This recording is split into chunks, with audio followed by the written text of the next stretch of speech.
confirmation, it would seem that you, dear viewer, are not alone in your concerns about whether or not Joe Biden is fit to continue as president.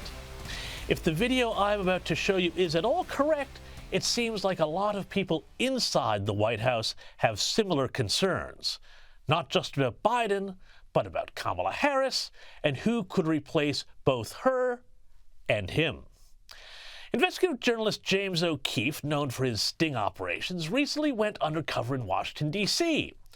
He had drinks with a guy named Charlie Kraiger, who turns out to be a cybersecurity analyst in the Biden White House. And he had some pretty interesting things to say about how nervous people inside the White House are about Joe Biden's faculties and his ability to do the job. Have a look at this snippet of the conversation O'Keefe secretly recorded about the concerns inside 1600 Pennsylvania Avenue about Biden's cognitive ability. But with him, I know. He's got dementia. Yeah, well, I don't think he has that clinically yet. No, yeah. But he's definitely slowing down. My question is, are the people, like your colleagues or the White House or whatever, do they get it? Do they know that? You know? I think that they probably do, but no one in modern history has ever said, like, we're not going to renominate the president for a second term. That just hasn't happened. Do they know that he has those issues? I think so. But they're not willing to say it. Shows it.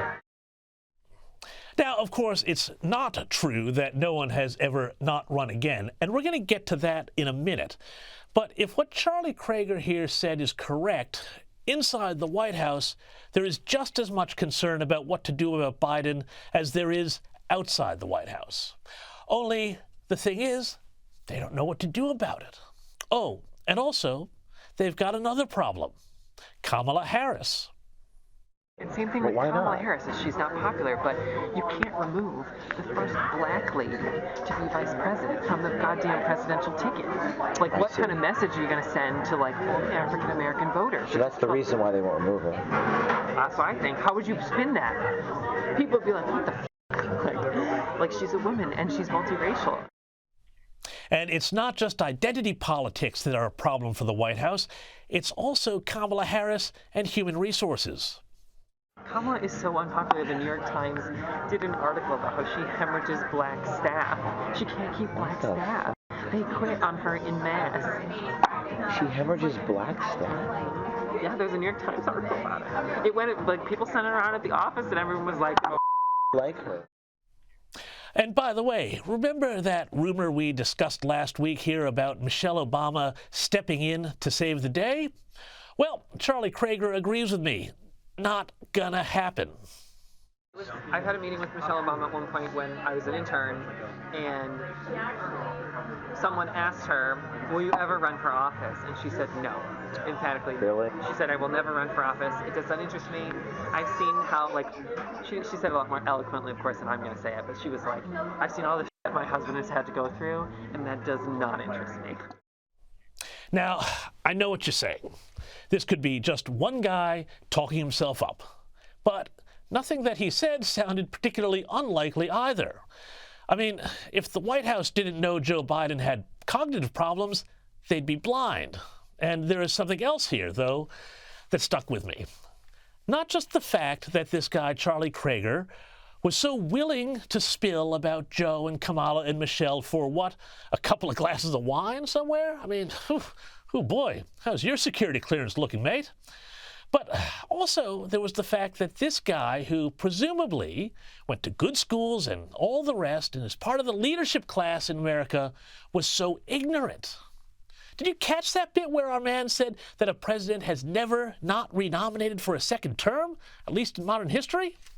Well, look, I don't want to make too big a deal about it, except that this sort of ignorance keeps displaying itself over and over again, underlining what I think is one of the most depressing facts about modern American politics these days. Namely, that the leadership class in the U.S. is practically illiterate. They have no deep knowledge of the fields they're working in, much less anything broader. Lyndon Johnson famously chose not to run again in 1968, hounded by the pressures of the Vietnam War and his own set of corruption scandals. It's not just Charlie Kraiger either. A few days ago, New York Times columnist Nick Kristof opened up a column about the threat of war between China and Taiwan with a little anecdote. Wrote Kristof, Michael Mullen, the former chairman of the Joint Chiefs of Staff, is concerned enough about the risk of war between the United States and China that he is listening to the audiobook version of Barbara Tuchman's The Guns of August, the classic history of how the major powers in 1914 stumbled into World War I. Now, here's the thing. The Guns of August is, for anyone who is into all things military, a classic book. John F. Kennedy famously made his staff read it during the Cuban Missile Crisis to avoid again a repeat of the catastrophe of World War I. Could someone really make it, I wonder, to the top of the Joint Chiefs of Staff without ever having been across this work or what it says? It boggles the mind. Ben Rhodes, the guy in the Obama administration who cut the original Iran deal, and hasn't that worked out well, said much of the press in the U.S. was no better. He said he could tell journalists anything because, quote, the average reporter we talk to is 27 years old, and their only reporting experience consists of being around political campaigns. That's a sea change. They literally know nothing. Now, I got to tell you, this is scary stuff because at a truly dangerous time, we're not getting our best out of our politicians in the U.S. or much of the press either. All of these people that are supposed to be covering them. And it's all well and good to make fun of Joe Biden's mental deficits, but the rot, I'm afraid, goes much deeper.